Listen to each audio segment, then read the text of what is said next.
یہاں مولانا تشریف فرمائے جانتے ہیں فقہ کی ایک بڑی مشہور کتاب ہے ہدایہ کے نام سے. فقہ کا مطلب مسائل کی کتاب. ایسا ہوا تو کیا کرنا چاہیے، ویسا ہوا تو کیا کرنا چاہیے. اس کتاب کے 4 حصے ہیں.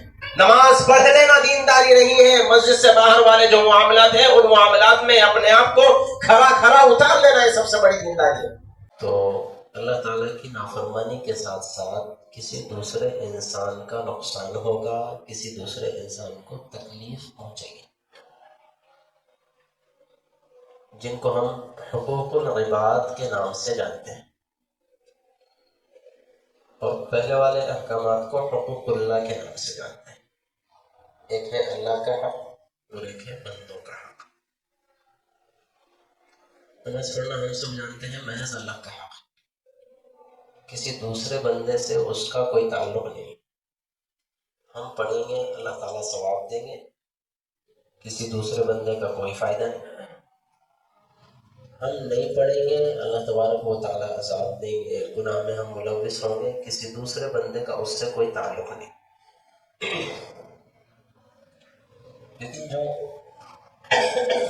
حقوق العباد ہے جن کا تعلق انسانوں کے ساتھ ہے، مثلا جھوٹ بول کر کے کسی کو نقصان میں رکھ دیا، تولنے میں ڈنڈی مار دی تو کسی کا نقصان ہوا، کسی کو دھوکہ دے دیا تو کسی کا نقصان ہوا، کسی کے پاس سے ادھاری لے کر وقت پر واپس نہیں کیا یا زندگی بھر واپس کیا ہی نہیں تو کسی دوسرے کا نقصان ہوا. ناجائز طریقے سے گھما پھرا کر کے کسی کا 1 روپیہ لے لیا، کسی اور کا نقصان ہوا. کسی کی زمین ہڑپ لی، ناجائز کسی کو مار دیا، کسی کو گالی دے دی، کسی کو غصہ کر دیا، کسی پر دادا گیری چلا دی وغیرہ وغیرہ. تو یہ جو دوسری قسم کے گناہ ہیں جن کو حقوق العباد کہا جاتا ہے، اچھی طرح یہ جملہ دل میں بٹھائیے کہ یہ گناہ زیادہ سنگین ہوتے ہیں پہلے والے گناہوں کے مقابلے. یعنی کیا مطلب یہ ہے کہ ایک بندہ مان کے چلو خدا نخواستہ نماز نہ پڑھتا ہو، اور اس کے مقابلے میں دوسرا بندہ وہ ہے جو قرض لینا جانتا ہے دینا نہیں جانتا. اچھی طرح سے دل میں بٹھائیے کہ زندگی بھر نماز نہ پڑھنے والا چھوٹا گناہ گار ہے، قرضہ لے کر واپس نہ کرنے والا اس سے بھی بڑا گناہ گار.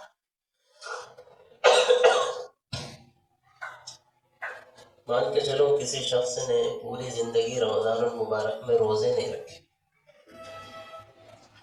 تو یہ روزے نہ رکھنے والا بندہ چھوٹا گناہ گار ہے. اس کے مقابلے میں کوئی دوسرا بندہ کاروبار میں ڈنڈی مارتا ہے تو یہ ڈنڈی مارنے والا زندگی بھر روزہ نہ رکھنے والے کے مقابلے میں بڑا گناہ گار.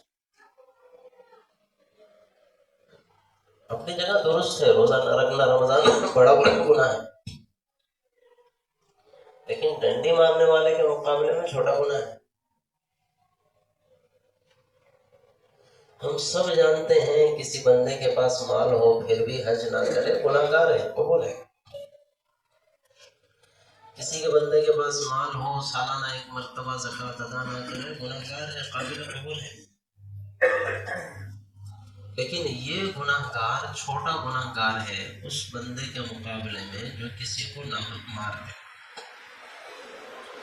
اس بندے کے مقابلے میں جو کسی کو ناحق گالی دے دے، اس بندے کے مقابلے میں جو خامخواہی اپنے پڑوسی کو اپنے سے ڈرا کر رکھے، اس بندے کے مقابلے میں جو دھوکہ دے کر کسی سے 1 روپیہ زائد لے لے. ان کو معاملات کہا جاتا ہے اور ان کا معاملہ بڑا سخت ہے. کیوں ان کا معاملہ سخت ہے؟ دیکھیں ایک فلسفہ محض سمجھنا، نماز پڑھنا نہ پڑھنا یہ اللہ کا حق ہے. اللہ چاہے تو معاف ہوگا، اللہ نہ چاہے تو معاف نہیں ہوگا. اور کسی بندے سے 1 روپیہ ناجائز طریقے سے لے لینا، ڈنڈی مارنا، دھوکہ دینا، قرضہ لے کر واپس نہ کرنا، کسی کو تکلیف پہنچا دینا، یہ ایسا گناہ ہے کہ جس کو تکلیف پہنچ رہی ہے وہ معاف کرے تو معاف ہوگا، وہ معاف نہ کرے تو معاف نہیں ہوگا۔ جو حقوق اللہ ہے، اللہ کے حقوق ہیں، تو اللہ چاہے تو معاف کرے، اللہ چاہے تو معاف نہ کرے۔ اور جو حقوق العباد ہے وہ چونکہ بندوں کے حقوق ہے، اس لیے بندہ چاہے تو معاف ہو، بندہ چاہے تو معاف نہ ہو۔ اب یہاں سے ہمیں سمجھنی چاہیے کہ دل بڑا کس کا ہے، اللہ کا ہے یا بندوں کا؟ معاف کرنے کی امید کس سے زیادہ ہے، اللہ سے یا بندے سے؟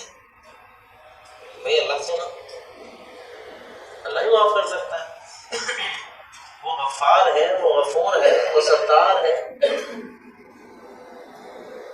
وہ اللہ تبارک و تعالیٰ وہ ہے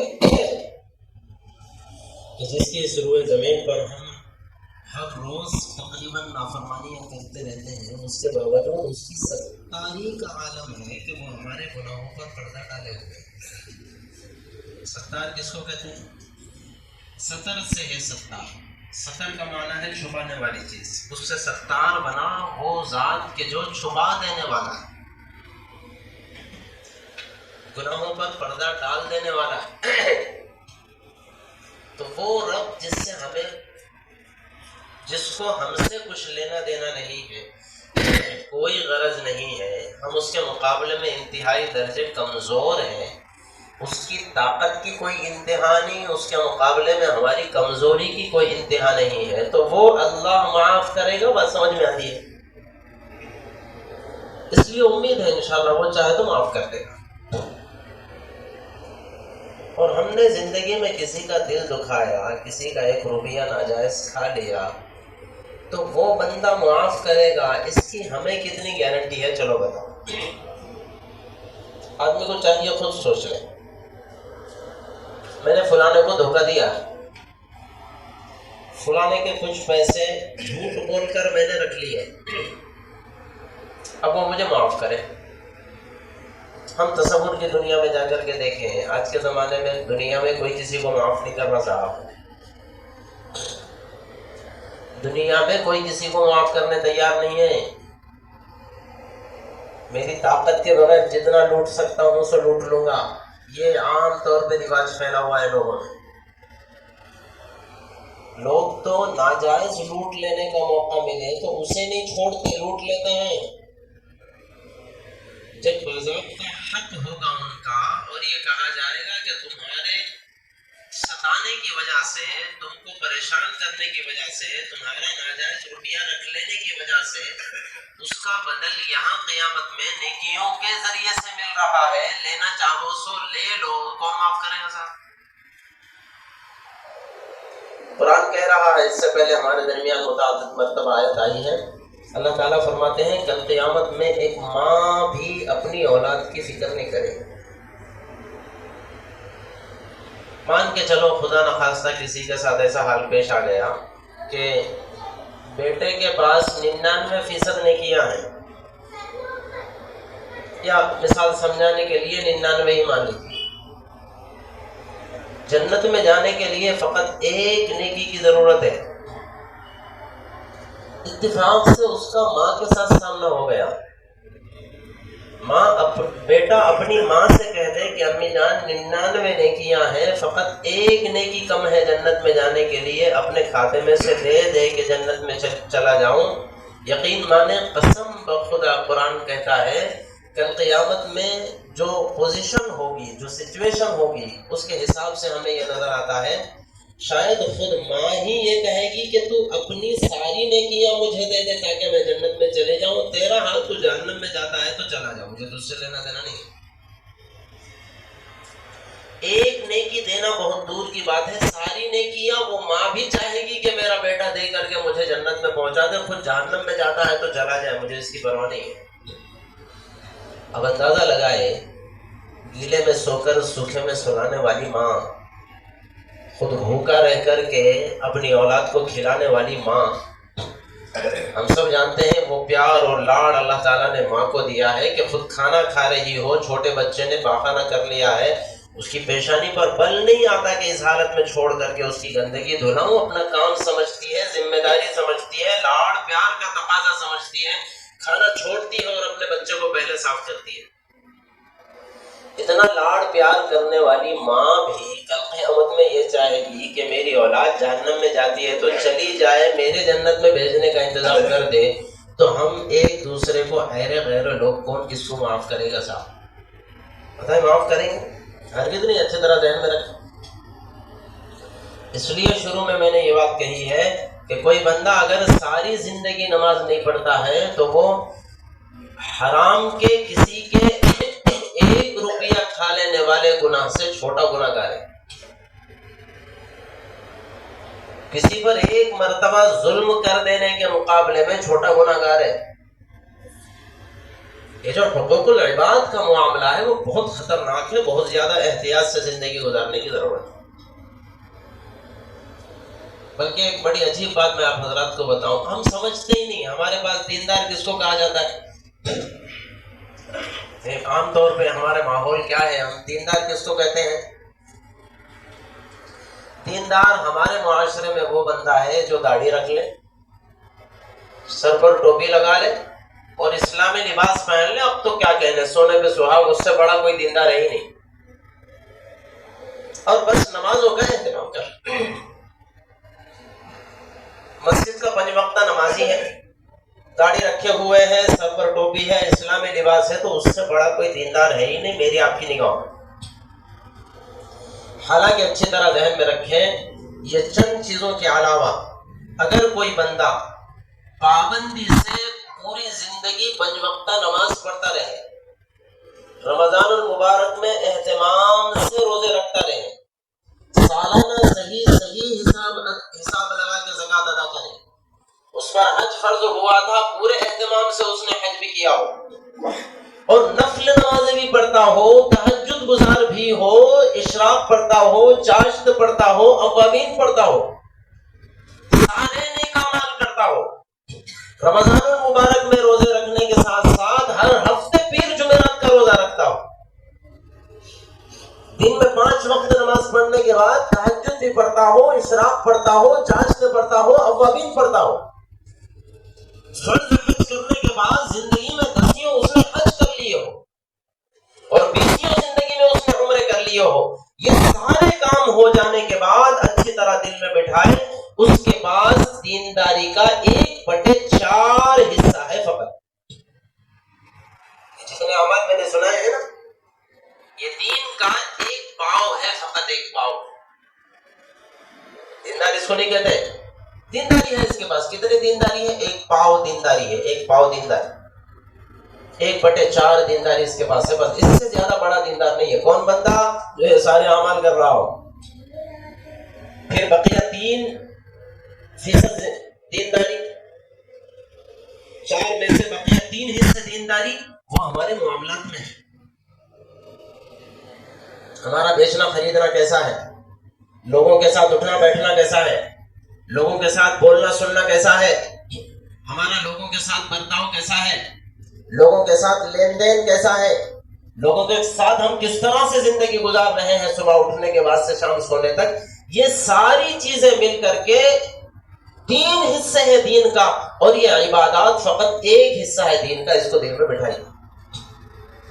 میں کیوں کہہ رہا ہوں، یہاں مولانا تشریف فرمائے جانتے ہیں، فقہ کی ایک بڑی مشہور کتاب ہے ہدایہ کے نام سے، فقہ کا مطلب مسائل کی کتاب، ایسا ہوا تو کیا کرنا چاہیے، ویسا ہوا تو کیا کرنا چاہیے، اس کتاب کے 4 حصے ہیں، 4 حصوں میں سے صرف 1 حصے میں یہ ساری عبادات کا بیان ہے، نماز، روزہ، صدقہ، خیرات، زکوٰۃ، عمرہ، حج، قربانی اور عمرے، جتنی عبادات ہیں جن کی وجہ سے ہم کسی کو دیندار سمجھتے ہیں، وہ سارے مسائل 1% حصے میں، 1 جلد میں فقط، بقیہ اس کے بعد والی جلد نمبر 2، 3، 4، یہ 4 کے 3 حصوں میں بعد والی سارے معاملات بھرے ہوئے ہیں، ہمارا خرید و فروخت کیسا ہونا چاہیے، گفت و شنید کیسے ہونی چاہیے، شوہر کا بیوی سے برتاؤ، بیوی کا شوہر سے برتاؤ، اولاد کے ساتھ والدین کا برتاؤ، والدین کے ساتھ اولاد کا برتاؤ، پڑوسیوں کا ایک دوسرے کے ساتھ برتاؤ، سفر کرنے والوں کا ایک دوسرے کے ساتھ برتاؤ، ادھار لینے کے قاعدے اور ضابطے کیا ہے، بیچنے اور خریدنے کے ضابطے اور کیا ہے، پڑوسیوں کے ساتھ رہنے کے ضابطے کیا ہے، رشتہ داروں کے تعلقات کیا ہے، یہ ساری چیزیں 3 حصوں میں بھری ہوئی ہے اور عبادات فقط ایک حصے میں ساری کی ساری آ گئی ہوئی. بات سمجھ میں آ رہی ہے؟ اور ہم یہ سمجھتے ہیں کہ دیندار اس کو کہا جاتا ہے جو نماز پڑھ لے. ٹھیک ہے، ہم مانتے ہیں دیندار ہے وہ بندہ، لیکن 1/4% دیندار ہے، بقیہ 3 حصے دیندار ہے کہ نہیں ہے وہ جانے اور اس کا رب جانے. کہنا مقصود کیا ہے؟ مقصود یہ ہے، اچھی طرح سے ذہن میں رکھیں، ہماری جو باہر والی زندگی ہے، مسجد سے باہر والی لوگوں کے ساتھ جو ہمارا لین دین ہوتا ہے، اٹھنا بیٹھنا ہوتا ہے، بیچنا خریدنا ہوتا ہے، ان معاملات میں ہم کیسے ہیں، اس کا حصہ زیادہ ہے دینداری میں، یہ عبادت کا حصہ کم ہے دینداری میں. اور ہمارے پاس کتنے لوگ ہیں، اللہ حفاظت میں رکھے، نام لینا مناسب نہیں ہے، بڑی بڑی ماشاءاللہ داڑھی ہے سب پر، اتنی بڑی ٹوپی ہے، گویا کہ ٹوپی نے ٹوپا لگتا ہے، گویا کہ پگڑی ہے اور اسلامی لباس ہے، اور ماشاءاللہ کاروبار میں جھوٹ بول رہے ہیں. ڈنڈی مارے بغیر کہیں کاروبار ہوتا ہے کیا صاحب؟ جھوٹ بولے بغیر کاروبار ہو سکتا ہے کیا؟ جھوٹ تو ضروری ہو گیا، جھوٹ نہیں بولے تو سامنے والے کو اعتماد ہی نہیں ہوتا. یہ ہمارے مسلمانوں کے اندر چلنے والی باتیں ہیں، مسلمان کرتے ہیں یہ باتیں. جھوٹ بولے بغیر کاروبار ہو سکتا ہے کیا؟ حالانکہ اچھی طرح ذہن میں رکھیں، یہ اصل دین یہ ہے. حضرت اشرف علی تھانوی رحمۃ اللہ علیہ معاملات کی اہمیت کیا ہوتی ہے حضرت کے ایک واقعے سے سمجھ میں آتا ہے. ایک مرتبہ حضرت کہیں سفر پر جا رہے تھے، اسٹیشن پر تشریف لے گئے اور اپنا سامان تلوانے کے لیے آفس میں پہنچے کہ بھی دیکھو جتنا سامان میرے ساتھ ہے وہ سامان حکومت اجازت دیتی ہے کہ اتنا سامان ہم اپنے ساتھ لے جائیں، یا زیادہ سامان ہو جائے تو ہم کو اس کا کچھ بل پے کرنا پڑتا ہے. تو وہاں ٹی ٹی صاحب تھے، اس ٹرین میں جانے والے تھے، وہ مسلمان صاحب تھے، وہ حضرت کو اچھی طرح سے جانتے پہچانتے تھے. وہ دوڑے ہوئے آئے، حضرت کیا بات ہے آپ یہاں کیوں تشریف لائے؟ وہی میں سامان تلوانا چاہتا ہوں، کم ہے کہ زیادہ ہے، زیادہ ہو تو پیسے پے کر دو. انہوں نے کہا حضرت آپ کو فکر کرنے کی ضرورت نہیں، اس ٹرین کے ساتھ میں ہی چل رہا ہوں، ساتھ میں چلتا ہوں آپ کے چلیے. انہوں نے کہا حضرت نے فرمایا کہ بھئی آپ کو کہاں تک جانا ہے؟ مجھے تو بہت آگے جانا ہے. انہوں نے کہا حضرت وہ فلانے اسٹیشن تک میں آپ کے ساتھ رہوں گا، فکر مت کریے. حضرت نے فرمایا پھر نہیں، مجھے اس سے آگے جانا ہے. تو وہ صاحب نے کہا کہ حضرت آپ کو فکر کرنے کی ضرورت نہیں، وہاں جو میرا ساتھی ٹی ٹی چڑھے گا اس سے میں کہہ دوں گا، اپنے حضرت سے کچھ بولنے کی ضرورت نہیں، وہ آپ کے ساتھ رہے گا. انہوں نے کہا کہ بھئی حضرت نے فرمایا کہ وہ ٹی ٹی کہاں تک جائے گا؟ اس نے کہا وہ تو ٹرین کا جو آخری اینڈنگ اسٹیشن ہے وہاں تک ساتھ رہے گا. حضرت نے فرمایا کہ نہیں، مجھے اس سے بھی آگے جانا ہے. انہوں نے کہا، اس بندے نے کہا کہ حضرت آپ کا اسٹیشن اس سے پہلے، آپ کو اس سے پہلے ہی اتر جانا ہے، پھر وہاں تک آپ کو جائیں گے نہیں، فکر کرنے کی ضرورت نہیں. حضرت نے فرمایا نہیں بھائی مجھے اس سے آگے جانا ہے. وہ تھوڑا سا سہم گیا، کیوں دیوانی بات کر رہے حضرت، اس سے آگے جانا ہے. کہا حضرت اور آگے کہاں جانا ہے؟ کہنے لگے بھائی مجھے قبر تک جانا ہے، مجھے محشر تک جانا ہے، مجھے اللہ کے سامنے تک جانا ہے. وہاں اللہ تبارک و تعالیٰ مجھے پوچھے گا کہ یہ کام تو نے کیوں کیا تھا، جائز ناجائز کا خیال کیوں نہیں کیا تھا. وہاں کون سا تمہارا ٹی ٹی ہوگا جو آ کر کے میری سفارش کرے گا اور اللہ تبارک و تعالیٰ کے پاس بات منوائے گا؟ وہاں تک کوئی ساتھ دینے کو تیار ہے تو میں چلتا ہوں. بتانا مقصود یہ ہے کہ دوستوں اور بزرگوں، ہم تھوڑا ان معاملات کی فکر کریں، پرواہ کریں. دیندار نہیں ہے وہ بندہ، دیندار چھوڑ دیجئے، 5 وقت نماز پڑھنے کے باوجود، روزے رکھنے کے باوجود، زکوٰۃ دینے کے باوجود، حج کرنے کے باوجود، داڑھی رکھنے کے باوجود، ٹوپی لگانے کے باوجود، اسلامی لباس پہننے کے باوجود، اگر اس کے پاس اس کی زبان کی پرواہ نہیں ہے تو وہ نہ صرف ہے کہ دیندار نہیں ہے، بلکہ دینداروں کے نام پر بہت بڑا کلنک اور دھبا ہے. اس کی اپنی زبان سے نکلے ہوئے قول پر اس کو اعتماد نہیں، اور اس کی کوئی حیثیت خود اس کے پاس نہیں. اگر قرضہ لینا معلوم ہے، لینے کے بعد دینا معلوم نہیں، تو مسلمان نہیں، مسلمانوں کے نام پر ایک بہت بڑا دھبا ہے. اگر اس قسم کا ایمان رکھتا ہے، اس قسم کی سوچ رکھتا ہے کہ جھوٹ بولے بغیر، ڈنڈی مارے بغیر، دھوکہ دیے بغیر کاروبار نہیں ہوتا، تو وہ مسلمان نہیں، مسلمانوں کے نام پہ بہت بڑا دھبا ہے. ایسا بندہ جو جھوٹ بولے بغیر کاروبار کرنے کی بات نہیں کرتا، ضرور جھوٹ بولتا ہے. اس ملعون اور منحوس کو چاہیے کہ اس کاروبار کرتے ہوئے اپنے مسلمان ہونے کی شناخت چھپائے. کیا کر رہا ہے؟ یہ بھی کہتا ہے ساتھ میں کہ میں محمد الرسول اللہ کا ماننے والا ہوں، اور جس نبی نے صلی اللہ علیہ وسلم ان چیزوں کو پلیت قرار دیا، غلط قرار دیا، وہ اپنی زبان سے کرتا بھی جاتا ہے، ہاتھ اور پیر سے کرتا بھی جاتا ہے. جتنا ذہن میں رکھیں نماز پڑھ لینا دینداری نہیں ہے، مسجد سے باہر والے جو معاملات ہیں ان معاملات میں اپنے آپ کو کھڑا اتار لینا یہ سب سے بڑی دینداری ہے۔ اور اس وقت کا بہت بڑا فتنہ یہ ہے، لوگوں کو نماز پڑھنے کا ضرور پتا ہے، روزہ رکھنے کا پتا ہے، الحمدللہ ہماری مسجد جنت نما لگتی ہے رمضان المبارک میں، لیکن جو رمضان المبارک میں جو غیر رمضان میں جھوٹ چل رہا تھا ماشاءاللہ سے رمضان میں بھی برابر جھوٹ چل رہا ہے۔